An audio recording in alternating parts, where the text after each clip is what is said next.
Hello, welcome back to Scriptural Analysis, the Law of the Covenant. This is Video 3, Part 6, the Abrahamic Covenant. The purpose of this video is to explain some of the details written regarding the life of Abraham that provided him similar choice to what all people will have to choose to enter into God's covenant and endure through real life when living within the boundaries set by God's terms. And while these choices are not easy, due to the many idol-type structures that exist in every society, regardless of the timeline of human history, it is incredibly important to know and remember that the authors have shown through their writings that the governance of God has remained the same throughout the timeline regarding covenant expectations for all of the human family. The authors of the Bible utilized chapters 11 through 25 in the book of Genesis to describe very briefly some of the details regarding Abraham's 175-year life. And due to Abraham being the foundation of God's governance after the flood, it should be no surprise that there are many other sources that share descriptions of Abraham's life as well. This video will incorporate some of these additional sources to assist in elaborating upon Abraham's life decisions. But remember, the purpose of these videos is not to complete a PhD in ancient research. That has been done by many people. These videos are to show very simply the pattern of God governing and administering His covenant, as described by the authors through the timeline given in the book, so all people can understand the messages the authors provided and recognize a distinct pattern that will have to be dealt with individually by each reader if they themselves believe that both the literary message and the promises are valid for their lives. Abraham was born Abram, and his father was named Terah. Terah was a great-great-grandson of Noah's son Shem. Shem, who would later be called Melchizedek, was part of a posterity that would eventually include the birth of Jesus Christ as part of its genealogy, and thus fulfill some of the prophecies regarding the administration of the covenant. Noah's son Japheth would produce a posterity that would form some of the Gentile nations, and Noah's son Ham, who was cursed of the covenant promises, would produce a lineage that would initially remain outside of God's covenant for some time. And it is this lineage, through Ham, that produced Nimrod, an ambitious earthly ruler that sought to destroy God's plan for the continuation of the covenant law and promise by any means possible. As one can now realize, many examples of what Abraham believed and worked for in following Jehovah are still active on the earth today, albeit in many different forms. And one can also witness the continuation of some of Nimrod's structures to remove the belief of Jehovah as well. This test of choice has and always will exist until God's governance structures are complete. So it was purely an act of rebellion for Abraham's dad Terah to willingly participate in a high-ranking position in Nimrod's court. After all, Terah was of the lineage able to partake of the promised covenant and absolutely knew of God's plan through Noah. Nimrod could have no claim to such. However, the economy and positions of the world took priority for Terah. In fact, Terah made his living from the creation of stone and wooden idols. He carved them and sold them to all in Nimrod's society. It is written that he himself had 12 different idols in his household, to worship one for each month of the year. As mentioned in our prior video, idols replace the Creator God and allow humanity to behave however they wish, according to the idol they place superior to God. In all cases, idol worship serves to provide a selfish pleasure to be justified in the actions of mankind. Abraham knew more about the Creator God's plan than his father, and it is quite possible he learned directly from Noah and Shem the terms of life within the boundaries set by God for his covenant followers early in his life. And at some point in his adult life, Abraham chose to confront Terah about the idolatrous ways and how he was leading his family down incorrect paths. In chapter 11 of the book of Jasher, a book mentioned twice in the Bible, this confrontation is played out as follows. Quote, "And Abram knew the Lord, and he went in his ways and instructions, and the Lord his God was with him." End quote. Let's pause for a moment and analyze that statement. The biblical authors also make this important point, that Abraham knew God. This is important because it references that Abraham had already made choices in his life to recreate himself on a higher level than most everyone else. Abraham had sought out God and had earned through his loyalty to the covenant the opportunity to witness God while in the flesh. He did not create a God and then teach others of his self-created structures. He followed the ancients in Noah and Seth, who also knew God, and joined the group all humanity is invited to join. Let's continue our story in the book of Jasher. Quote, "And Terah his father was in those days still captain of the host of King Nimrod, and he still followed strange gods. And Abram came to his father's house and saw 12 gods standing there in their temples, and the anger of Abram was kindled when he saw these images in his father's house. And Abram said, As the Lord liveth, these images shall not remain in my father's house.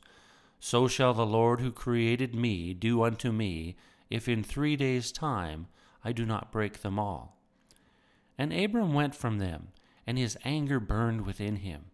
And Abram hastened, and went from the chamber to his father's outer court, and he found his father sitting in the court with all his servants. And Abram came and sat before them. And Abram asked his father, saying, Father, tell me, where is God who created heaven and earth, and all the sons of men upon earth? And who created thee and me? And Terah answered his son Abram, and said, Behold, those who created us are all with us in this house. And Abram said unto his father, My Lord, show them unto me, I pray thee.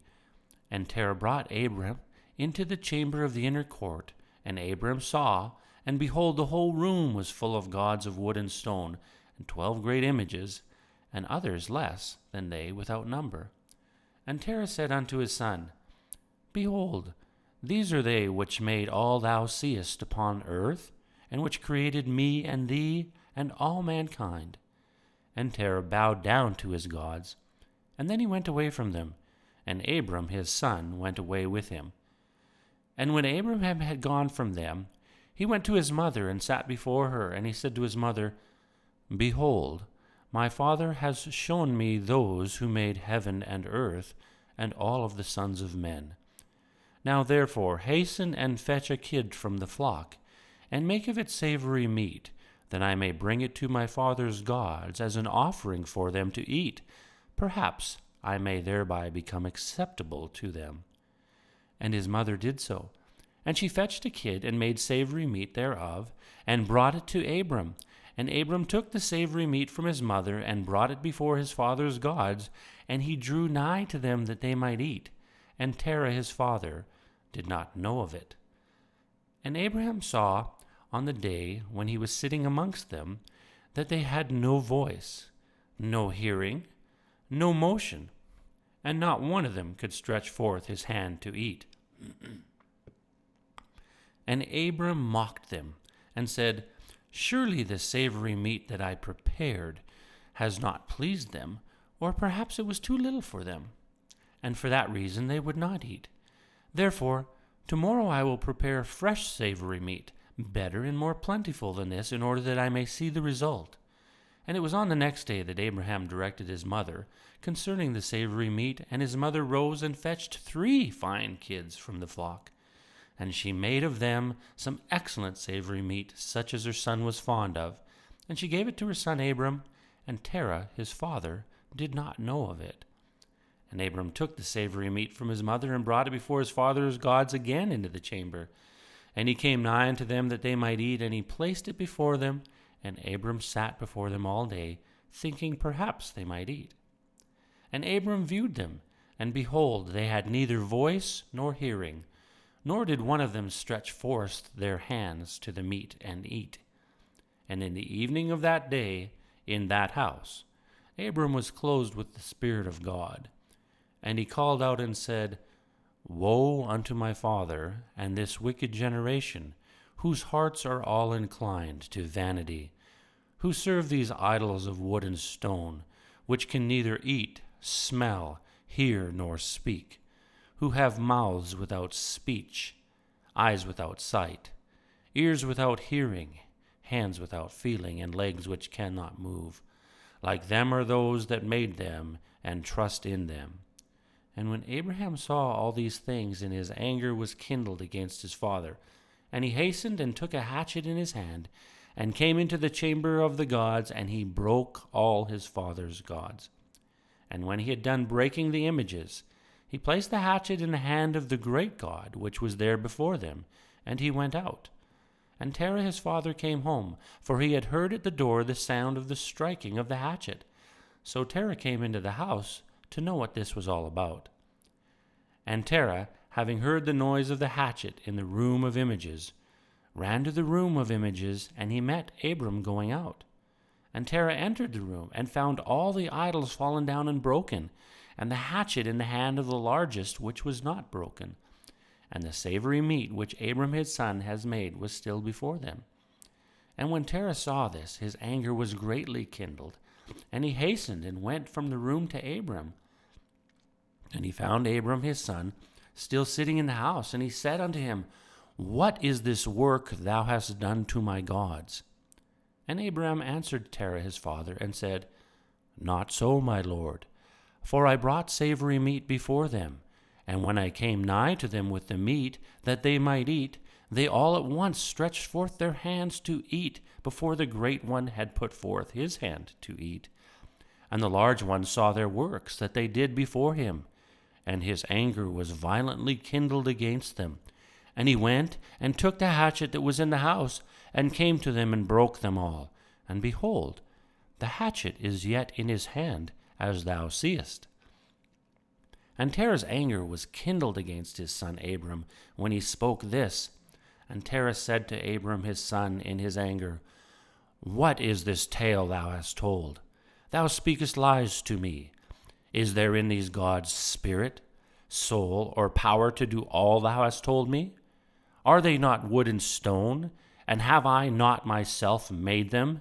And canst thou speak such lies, saying that the large God that was with them smote them all? It is thou that didst place the hatchet in his hands, and then sayest he smote them all. And Abram answered his father, and said unto him, And how canst thou serve these idols, in whom there is no power to do anything? Can those idols in which thou trustest deliver thee? Can they hear thy prayers when thou callest upon them? Can they deliver thee from the hands of thine enemies, or will they fight thy battles for thee against thine enemies? That thou shouldest serve wood and stone, which can neither speak nor hear. And now surely it is not good for thee, nor for the sons of men that are connected with thee, to do these things.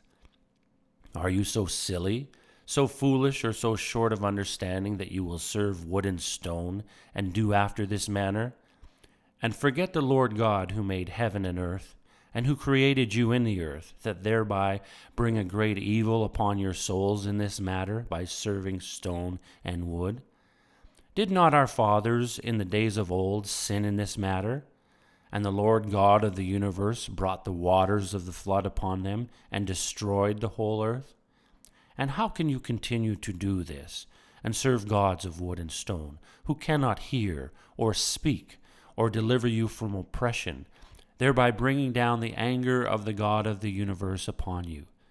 Now therefore, my father, refrain from this, and bring not evil upon thy soul and the souls of thy household." End quote. In this account, Abraham is reminding his father Terah that the Creator God's covenant terms must be followed, or the curses that follow will overtake him and the society he is in, and no idol, whatever it may be, has power to save when such a time comes. Only the true God can save. But Abraham's dad had willingly turned from righteousness that Abraham followed and from the commandments Jehovah had given them regarding the covenant, utterly refusing to listen to either, choosing dumb idols instead. Terah's heart was set to follow the institutions of Nimrod, or the ways of Babylon the world, and to fight against Jehovah's plan and his governance. And so, in his extreme anger at Abraham for smashing his gods, Terah petitioned the local priests, who were an extension of the Pharaoh of Egypt, working to spread the teachings of idol worship throughout the land, to take the life of Abram his son in sacrifice. Abraham knew that his choice to confront the mechanisms that society worshipped as being false would put him in mortal danger. He was challenging the very fabric of Nimrod's society and the efforts to destroy any teachings of the law of the covenant. And yet, he stood alone against the evil of idol worship, seeking to overthrow this popular institution against all odds, against the rulers of the earthly kingdom, and against his father and his household. Abraham believed in a better governance model, one that was of a divine origin, and he was not going to stand back and watch his family succumb to false idols that would bind them down from progressing according to the eternal promises he had found out about and wanted for them as well. If ever there was a test as to whether divine protection would be received, this was it. Abraham crossed a societal law. He had challenged the laws and customs emanating from Ham's descendants out of Egypt, for which the punishment was death by sacrifice. And none other than his very own father was the primary witness and accuser for the prosecution. But Abram had previously entered into the law of the covenant, and had sought for and received his appointment to this priesthood, having it conferred upon him from the earthly fathers of the covenant, who lived within the terms set for them by the Creator God, including Adam, the first covenant holder, through all the covenant fathers down to himself. And as such, he was entitled to divine protection. Was he really going to be slain for confronting this test of loyalty in his life? Thanks for tuning in. I look forward to you joining me for Video 3, Part 7, where I continue with the teachings from the writings about what we can learn from the author's history of Abraham and how it applies to us in God's governance structure. Until next time, take care and contemplate these things.